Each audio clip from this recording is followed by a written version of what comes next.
I am for the child who's had 7 addresses in a single year because she's in foster care, because her father abused her, and her mother couldn't believe her. She is the child I am for. I am a volunteer child advocate.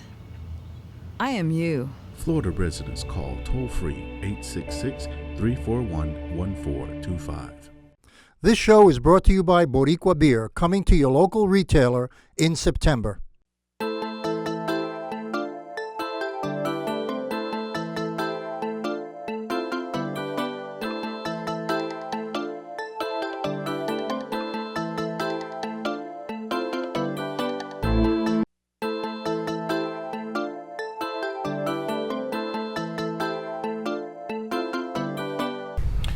Good evening. Welcome to another segment of EduTV. I'm your host, Greg Perkins, and today we are here with retired Lieutenant Colonel Tim Thomas. Pleased to meet you, sir. Pleasure to meet you, Greg. It's an honor.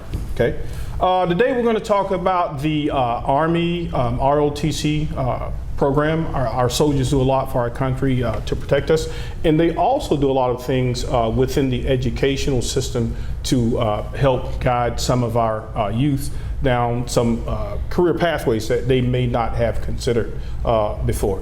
So, sir, tell me about, we'll talk about you a little bit first, and then We'll get into your involvement with the ROTC program and its benefits for education. So what inspired you to join the military? Wow. Well, I come from a family that served in the military. My dad served in the Navy for 4 years and was a chaplain's assistant. So as I was growing up, my dad always told me, the best times of his life was when he was serving this country. And so I had that influence on my life. And then, I had other family members that served, aunts, uncles. And so I was hoping to go to college after high school, but I wasn't sure. So my senior year, I was making plans to possibly enlist the United States Marine Corps. I already talked to a recruiter. And lo and behold, I got a football scholarship to a military junior college called Marion Military Institute. Okay. So I went there to play football for a couple years, and then also I got into the early commissioning program and became an officer through Marion Military Institute. So that's kind of how it all evolved for me. Mm-hmm. So after the military, it seems that you had an urge to serve further by helping youth. So tell us about the Viera ROTC program. Why was it selected to start there and your involvement in the program? Right. I retired in 2010, and I was very fortunate. My son had started his freshman year at Viera High School, so he wanted to finish his high school days there at Viera. So just by luck, or maybe God's grace, the principal at Viera High School, Mr. Mark Tormone, knew that I retired, and he asked me to start up an Army ROTC program at Viera High School that previously did not exist. And so I was honored, and I've always looked for an opportunity to be able to give back, some of the skills and some of the values that I've learned as a military officer. And I thought this was a great opportunity. Plus, I'm very sports-minded and think about athletics and being a coach. And so this is a way to be a kind of a life coach and also have an impact on kids' lives and be able to hopefully have a good influence on them. ROTC, what grade levels? How do you select the kids who participate in the program? How do you get the word out? Right. Basically, ROTC is open up. It's an elective course. And so it's opened up for kids grades 9 through 12. And there's really no prerequisite. The only thing that we kind of ask parents and guidance counselors to keep in mind is, a lot of times guidance counselors and parents might think that the ROTC program is a reform school. To try to, get the hardened kids that are in trouble all the time to get them to straighten out. And it can be used for that, but we have better success with kids who really have a desire to be in the program, to learn some leadership skills, and to be better citizens in the community, and really have a desire to go from there. Yeah, it's interesting that you talked about sports and how some of that can coexist. Right. So how do you get rid of that stigma? Because I guess maybe being a parent, I don't think of the ROTC as that, oh, this kid's bad, I'm going to send in there for discipline. I look at it as the leadership and training that you're going to get. I know that all of our armed services are professional units. Mm-hmm. So how do you guys deal with the stigma of the parents to say, hey, look, maybe this could sort of help benefit your kid with giving them some structure that he or she may not have. Right. Well, and I'll be honest with you, overwhelming majority of the cadets that we get, they have that strong desire for structure, to be part of a team, to be a leader. They want to learn values of loyalty, duty, respect, selfless service, honor, integrity, and personal courage. And so it's an easy sell when you have students that want to come into your program and exhibit those qualities and learn those leadership skills. Now, if they don't want to, then obviously they come into the program and they're probably not going to enjoy it, because we're very structured and we demand respect, we demand integrity in the program, and we demand that people act as leaders. And if they're not willing to do that, well, usually the stay in the program's a very short stay. But we do our best to try to coach and mentor these kids to get them to do that turnaround. But for the most part, we're very successful at doing that. And it's an elective. So it is an elective. I would imagine that most of the kids who sign up for that class, they have an interest anyway. They do. They have an interest, and a lot of people have the perception that junior ROTC is a way for the Department of Defense to try to recruit young people into the military. And that's really not the purpose of the program. The purpose of it is to develop leaders and also to make people better citizens. Not only that, but we live in a culture that's very narcissistic. And so we tell these cadets when we get them in the program, it's not all about you. Now, granted, you need to have individual goals for yourself and have a plan of what you want to do once you grow up and become a full-fledged adult. But also you need to keep in mind that there's other people around you that are hurting. You need to be active in the community. You need to have empathy and compassion for those who don't maybe have the same opportunities that you do, and because of financial needs or whatever, and really show compassion for them and try to help them. Now, the curriculum, is that something that the Army works with the school district, or does the school district have, how does that whole thing work in terms of it being the elective and the things that they study? Sure. The curriculum is basically comes from Cadet Command.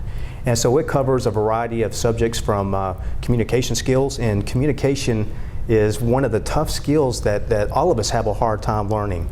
You've heard stories, when you're growing up, your mom and dad tell you when you have to give your first speech, you just picture your audience as being out there in their underwear, and that helps you get over your nervousness. Well, that might work for some people, right, but it doesn't always work that way. And so we give our cadets plenty of opportunity to get up, practice their communication skills, and the more they do it, the more confident they get until it's almost second nature to them. So communication is very important. We teach them that. We teach them conflict resolution. Okay. If you don't get along with somebody, how do you resolve that? We teach them how to treat others with dignity and respect. Cultural competency. We live in a very diverse country, and the demographics are changing rapidly, and so you have to understand and know how to deal with people who look different than you and have maybe different beliefs and different opinions. And so that's also a major crux of the program. We also teach orientation or land navigation skills. We teach rifle marksmanship training with air rifles. Very valuable. But those are all very valuable skills. Right. In some cases, it's the same things that the schools are trying to teach them. Right, exactly right. Yeah. That's exactly right. And the great thing, going back to cultural competency, the great thing about our program is you have a different array of kids with different personalities, different interests. We have athletes, we have nerds, and I don't say that disrespectfully, but the brainiacs that people don't like being around because they're so smart. Right. But we have these kids and we put them in a squad. And it's amazing, within the course of about 2 weeks, they really start to meld and they start to gel as a squad. And then whatever tasks that we give them, or if we're going out on the sports field and playing sports, they really start to really come together as a team and really form solid relationships with one another, which is invaluable because that's what they're going to have to do when they get out in the civilian world as well. Right, exactly. Now, how do you guys balance the kids who participate in the ROTC program? What percentage of them will go off and pursue a career in one of the 4 armed services as opposed to the normal graduation rate? Sure, good question. This past year, I think we had 40 seniors. We had, I think, 5 cadets that ended up getting ROTC scholarships to universities, and then we had probably about another 15, maybe as much as 20 other cadets that ended up enlisting and going into the one of the services to learn an MOS and serve. So that's almost half of our senior class decides to do that. And then the other half, they go off and they either join the workforce immediately, or they go off and they go to college and study whatever, and then go off to start so their it's a career. variety once they exit It's a the variety. program. And even those that don't go the military route, they've learned a lot of valuable skills through the ROTC program, in particular leadership, learning how to have a vision, learning how to inspire and articulate that vision to other people, and then inspiring them with your communication to get out and get the mission done. So those are skills that they need, even if they're not going into the military. They need to be able to have that out in the civilian world. Sure. Now, one of the big issues in education today is the college being affordable. It's very expensive. Yes, even it for is. a state school now, it's at least $23,000, and that's Right. not even counting the additional money that you have to give your child a concern. Now, you mentioned the ROTC college scholarship. Sure. Or how does that work? Well, again, it's based on the performance of the cadet. They've got to have a very good GPA. They have to be leaders, not only in ROTC, but they have to show the ability to lead in other organizations in the community or in the school. They have to be athletic. The military wants kids that are not only smart, but they're in good shape and they can go out and they can run and they can do push-ups and sit-ups and that type of thing. So we start looking for these characteristics as the kids go through the program. Then obviously the kids got to have an interest and a desire to want to go that route. And then as they do that and they come talk to us about it, well, we do everything that we can to channel them in the right direction, whether it be getting them hooked up with the university to try to get an ROTC scholarship, or if they want to go enlisted, getting them with an Army recruiter to see what MOS that we could possibly. Is that a full ride, the ROTC scholarship? That's right. Usually the wow. ROTC scholarships are full rides, and it pays for the students 4 years of college, and then there's a payback, obviously. So Right. after you get that education, then you're commissioned as a second lieutenant. Okay. And then you go in and you do your 4 years or your 5 years, and then you can get out, and then you have a marketable skill that you can immediately go into. Marketable skill, a and then you have that degree. education. Wow. And then you've got those leadership skills that you've learned to be able to work with diverse groups of people. And again, the military is so diverse with so many different ethnicities represented that it's just really a great way for somebody to learn that as they go out into the world. And I like that model because, think about it. You graduate high school, Right. you do your 4 years in college, then you do your 4 years, and if you want to get out, you're not even 30 years old, and you've gotten a lot accomplished. That's exactly because right. some kids will go to college and not go an ROTC route, and they'll be there 28 with no degree or anything because of the party scene and all of that stuff. And that brings up a very good point. And I'll be honest with you, when I was in high school, I was not a brainiac by any stretch of the imagination. And luckily, because I got that football scholarship, when I went to Marion, I learned some study skills. I was not a great student. But because I had some discipline, I had some structure, and then I had a goal that I wanted to achieve to become an officer, well, then I really started learning that self-discipline to really hone in on the study skills. And so that's what happens with a lot of these kids that go in the ROTC program. There's that temptation there to get in the party lifestyle at college, to get distracted. But because they see that goal at the end of the rainbow, so to speak, their desire is to get that commission, keep those grades up so they can go serve their country. Now, how many ROTC programs? We have about a minute left, Tim. Sure. How many ROTC programs are in Brevard County, and Wow. is it something they want to expand? You may not know that, but I'm just saying, is Right. that something that the school districts, do they encourage that partnership? Sure, and the Army encourages it as well. It's up to the school what type of program they want to pursue. Obviously, all the services, you got Army, Navy, Air Force, Marines, all have their own separate programs, and it's up to the school which program they want to go with. And then they just contact that respective service and tell them they want a program. There's some prerequisites you have to meet to get a program, but if a principal wants one, he can have an ROTC program. That is totally awesome. I wasn't. My brother was in the Marines. I was a little scared, man. So I didn't join. But no, I really respect what you guys are doing. And in the second half of the show, we are going to have she's a recruit now. She was a cadet in our ROTC program. Yeah. And so here on EduTV, we don't just like to tell you about what we do. We also want to invite those individuals that come onto the program and demonstrate that there is a connection between what Lieutenant Colonel, he told me not to do that, Colonel Thomas does, and one of his prodigies will be on next. So stay tuned for our next segment. My name is Raquel Garzon, and I'm a Latina role model.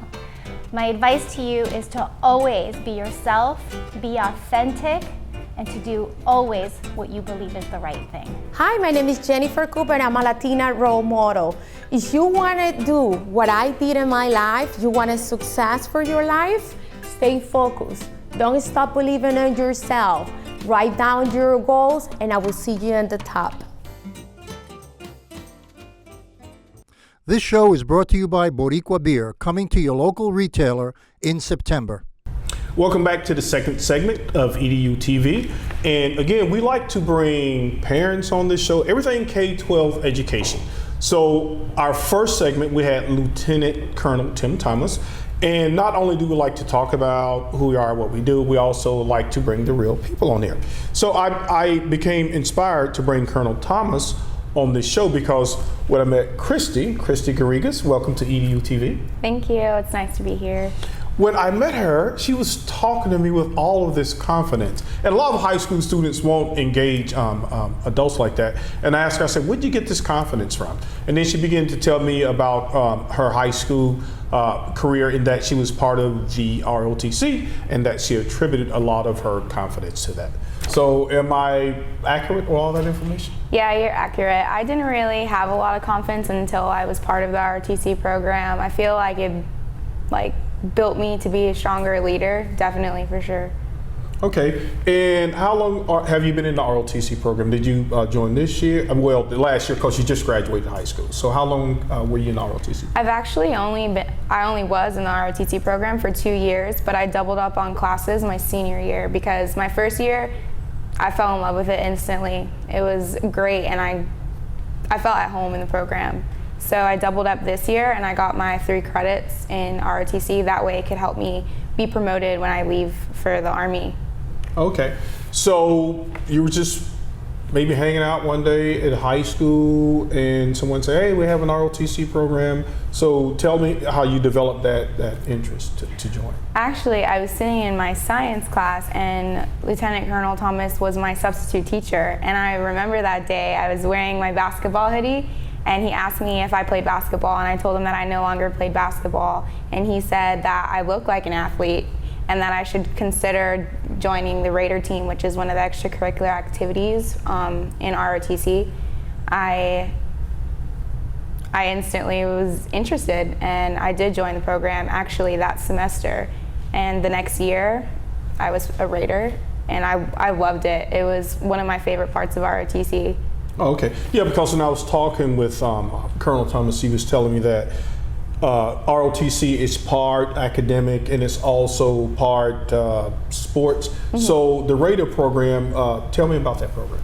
The Raider program is more of their physical activity outside of the classroom. They also have other activities like color guard and rifle team. I was part of the Raider team, which there's a lot that consists of the Raider team because there's so many events in it. But it's basically a competition between other schools' Raider programs, but it's mostly for the teamwork because it requires a lot of teamwork. There's a team run, for example, you're only as fast as your weakest link. Master Sergeant Sunshine always said that. So really it's just about pushing your teammates, and my team was, it was 4 females and the rest were males.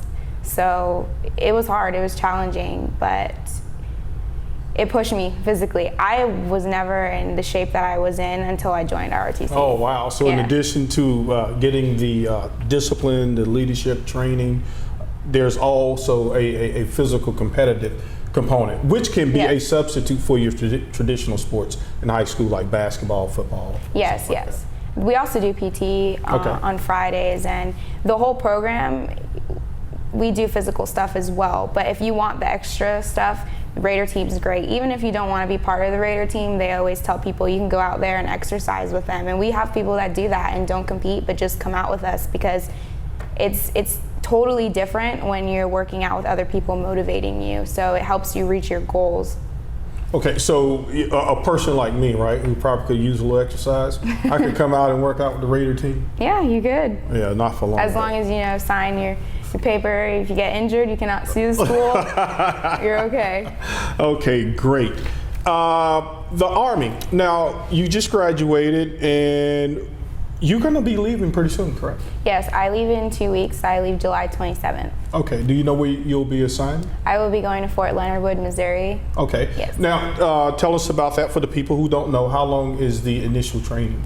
I'll be there for 8.5 weeks for basic training, and then after basic training, I will go straight to AIT, which is in the same location. So for a couple months, I'll be training. Okay. AIT, what is that for? People don't know Army. It's my individual training for my MOS, and MOS is my specific job in the military. So I will be a military police officer. Oh, okay. So you'll go there and you'll get those skills to be trained as a police officer. So once you exit the military, if you decide to exit, you'll be recruited into that career path, or is that a career path that you can pursue? Yes, you can easily pursue that career path when you get out. I know when I had signed my contract, on my paperwork, they have a program where they help future soldiers. Let's say it doesn't work out and you come out of the military. If I came out, I would have a guaranteed job interview with the Orlando Police Department. That doesn't mean that I have the job guaranteed to me, but they will at least interview me and be interested in me. Well, that is super great. Now tell me about the classes. What are some of the things the ROTC program gave you that a traditional class, that you couldn't get in a traditional class? It definitely gave me a more hands-on lesson. It was more real life. I'm not saying that my other teachers didn't teach me real life stuff that would help me out when I grow up, but it definitely had life skill stuff that I could take outside of the classroom, that I could take outside of a textbook and interact with people, use wherever I go, because I couldn't speak to people the way I speak to people now before ROTC, and I wasn't as confident as I was now, and I can use that in everything that I do. Math class doesn't really help me with that. Mm-hmm. I mean, it's important, but I feel like being able to be confident is really important. Okay.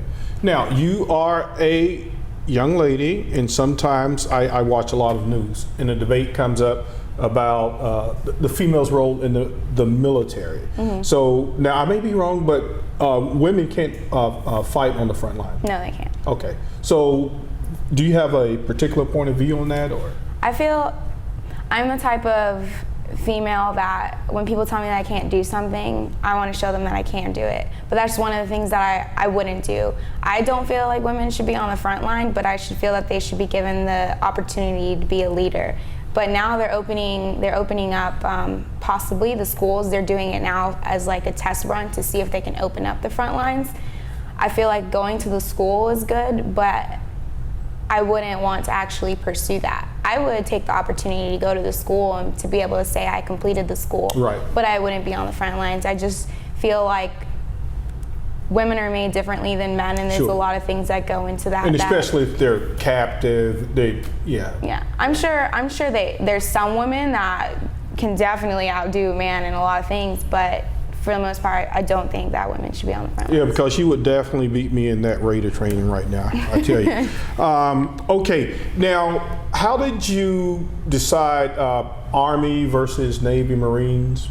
Well, that was a battle I was fighting for a long time, because I was die-hard interested in going to the Marine Corps, and I was actually working out with them for 2 years. I thought I was going to the Marine Corps until my senior year. I worked out with them every Tuesday and Thursday, but my best friends are mostly all Marines, and my boyfriend is a Marine. But as I saw everyone leave, and I had other friends go into other services and branches, I just felt like the Army had more opportunities for me as an individual to myself. And I'm not bashing the Marine Corps. There's a lot of things. No, you guys all work together. Sure, yeah, there's a lot that women can do in the Marine Corps as well. But for me, I feel like the Army opens up a lot more doors for me to expand my career opportunities, and that's what I wanted. But it's a larger branch, so they have more opportunities. Good. Okay, now Colonel Thomas had talked about the ROT scholarship and the progression where you can go to college, you do your 4 years, and then you can, after that you do your 4 years of commitment duty, and then you have the option to get out. Mm-hmm. So what route or alternatives do you have? So you're coming out of high school, and what do you have? The initial 4-year commitment? Yes. Well, it's 5 years, but 5? Okay. really it's not 5. It's 2 year. No, it's 2 years inactive that I also promise, and that doesn't mean that I'm going to do it. It just means in case of an emergency, then I could be called back. But that doesn't mean. I mean, it's rare that that happens. But I most likely will be in longer than 5 years, anyways. So maybe looking at it as a career choice. Yes, I hope to. Yeah, because it sounds like to me they got some really good benefits if they're going to pay for your college. So after that first 5 years, if you wanted to re-enlist, will they also pay for your college as well? Yes, as long as you're in the service, they have tuition assistance, so you could take advantage of that tuition assistance. And one good thing I like about the military too, I have some relatives in it, you almost get to see the world. I'm not going to say for free because, you know, it's paid for, but it's a wonderful opportunity if you're one of those kids who can't, if you haven't been a lot of places, because I grew up in a small town, and I know a lot of the kids, they've never left that environment. And the first time that they get on an airplane by the Army, it's the first time they've ever flown before. So what do you think about the experiences that the Army gives you in terms of seeing the world and being around diverse populations? I'm really excited because for the most part, I've only been here in Florida. I've visited a couple other states, but I haven't really seen much. I mean, I see my sister going on trips and I get jealous because she's starting to see the world, and I'm like, man, I want to do that too. So I'm excited. People ask me if I care where the Army's going to send me. Right now, I don't mind. I don't have any specific choices. Just any place that's new, I wouldn't mind. Now, what do you say when some of your other friends say, Chrissy, why'd you get into ROTC? What is that all about?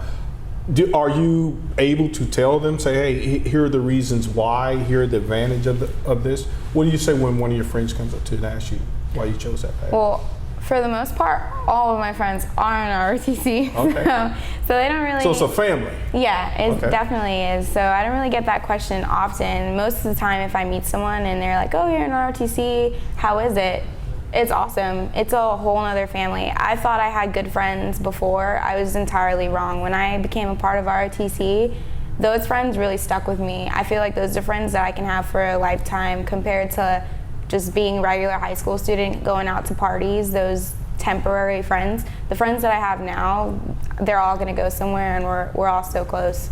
Yeah, so that seems to be a common thing among all branches of the military, is the loyalty aspect of that. So you think that you learned a lot about loyalty, commitment, and dedication as a result of being in an ROTC program? For sure, for sure. Okay. All right, well, thank you, Christy. This has been a great interview. And students, if you need to get in shape a little bit, don't quite know where you're going, talk to your local ROTC officer and check out the program. You don't have to join when you grow up, but it's an alternative if you just don't know what you want to do, and awful for those students who do know what they want to do and where they're going. And thank you for joining us again. Have a good night. Cut.